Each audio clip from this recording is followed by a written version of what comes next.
Assalamualaikum warahmatullahi wabarakatuh.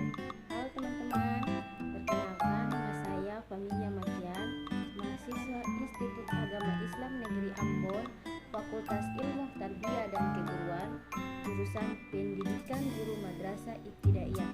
Jangan lupa like ya teman-teman. Pemeliharaan dan peningkatan perilaku disiplin anak serta penerapan hukuman anak dan hadiah itu terdapat beberapa poin. Yang pertama yaitu abaikan si pelanggar.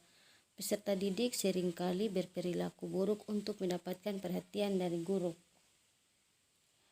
Nah, jika guru mudah marah, terganggu atau terpancing, peserta didik akan mengambil keuntungan dari sikap guru tersebut. Sebaliknya, jika guru mengabaikan perilaku buruk yang tidak terlalu parah, peserta didik akan capek sendiri dan menjauhi perbuatan buruk tersebut. Kemudian poin yang kedua yaitu kirimkan pesan verbal.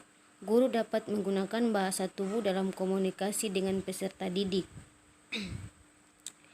Guru dapat menggunakan kontak mata, melakukan perubahan-perubahan dalam suara dan gerak tubuh ketika peserta didik berperilaku yang tidak diperbolehkan atau melanggar aturan guru. Misalnya, menatap dengan tajam peserta didik yang berbuat gaduh. Poin yang ketiga adalah memberikan kartu perilaku. Guru dapat membuat kartu perilaku yang berwarna-warni yang berisi pesan kepada peserta didik yang berperilaku buruk. Poin yang keempat adalah ambil waktu istirahat. Jika peserta didik tidak disiplin di dalam kelas dan guru sudah mendisiplinkannya tetapi tidak dihiraukannya, guru dapat keluar kelas sejenak agar semua peserta didik berpikir.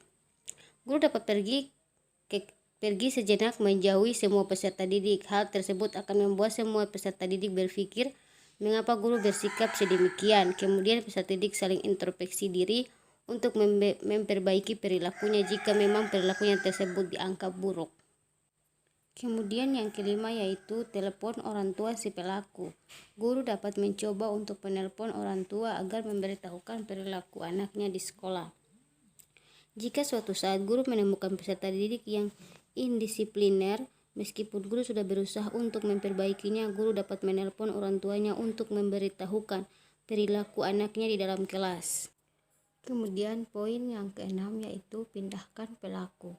Jika kelima upaya di atas masih saja mengalami kegagalan karena beberapa kekurangan yang tidak mendukung, guru harus memindahkan peserta didik dari kelas secara tidak resmi agar peserta lainnya tidak terganggu. Tempat lain yang dapat digunakan untuk memindahkannya seperti ruang konseling atau perpustakaan. A. Penerapan hukuman dan hadiah. Pengertian hukuman menurut Abdurrahman.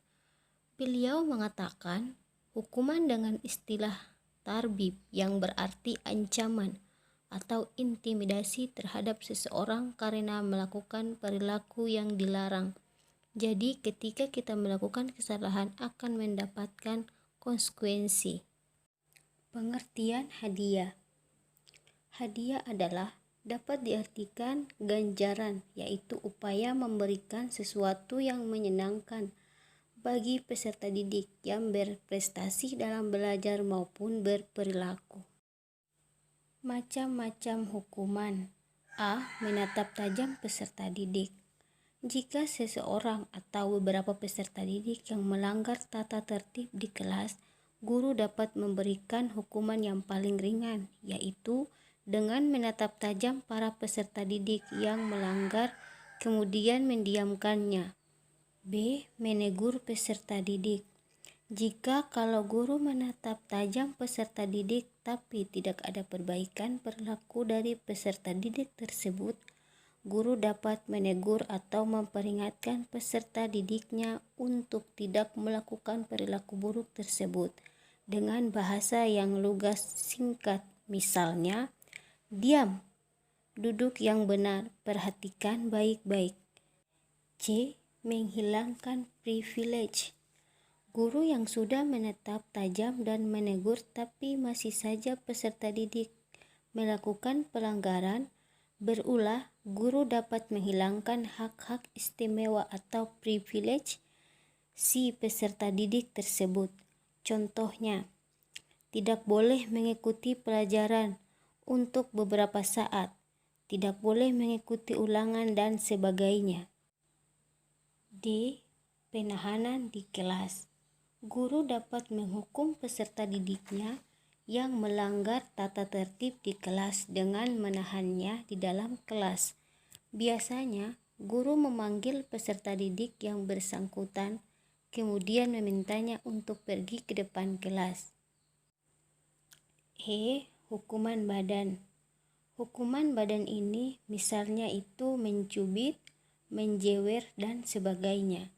Sebaiknya guru dapat menghindari hukuman badan ini, karena tidak menutup kemungkinan bahwa hal tersebut dapat menimbulkan cedera, bahkan dapat membuat sakit hati yang sangat pedih bagi peserta didik tersebut.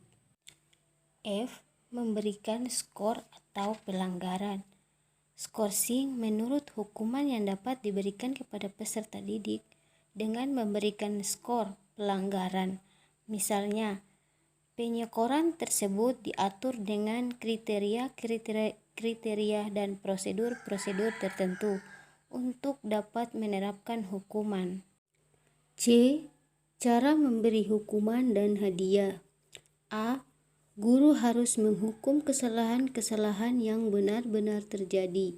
Jika ia sudah tidak menemukan jalan lain untuk mendisiplinkan peserta didik.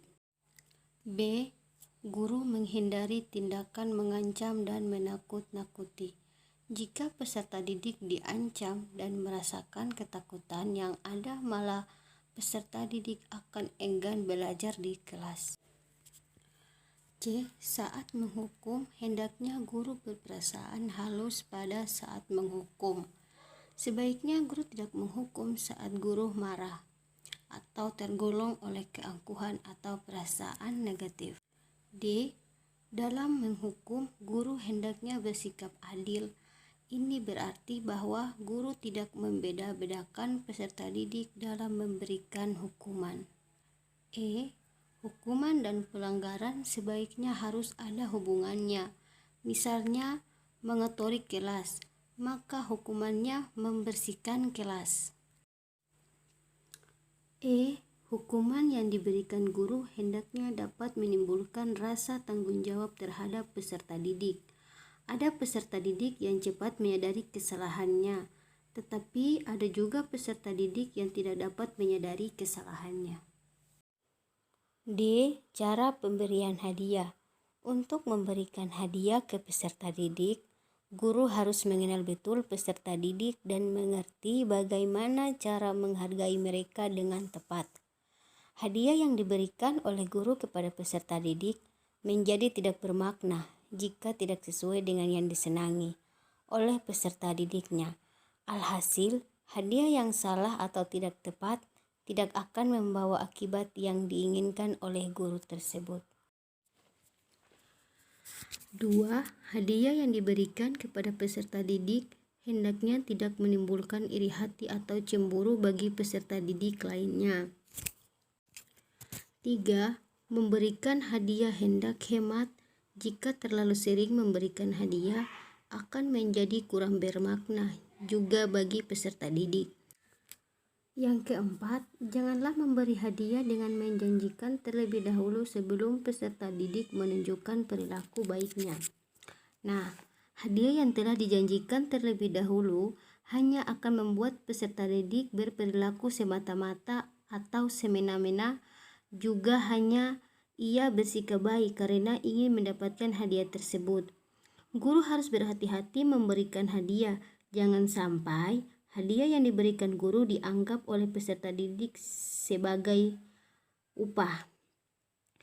Hukuman dan hadiah adalah sesuatu yang berlawanan, tetapi keduanya tidak dapat dipisahkan. Jika ada hukuman, sudah barang tentu ada hadiah. Pada praktiknya, untuk membina kedisiplinan peserta didik di dalam kelas, guru harus menggunakan hukuman dan hadiah sebagai alat lunak atau software kepada peserta didik secara seimbang.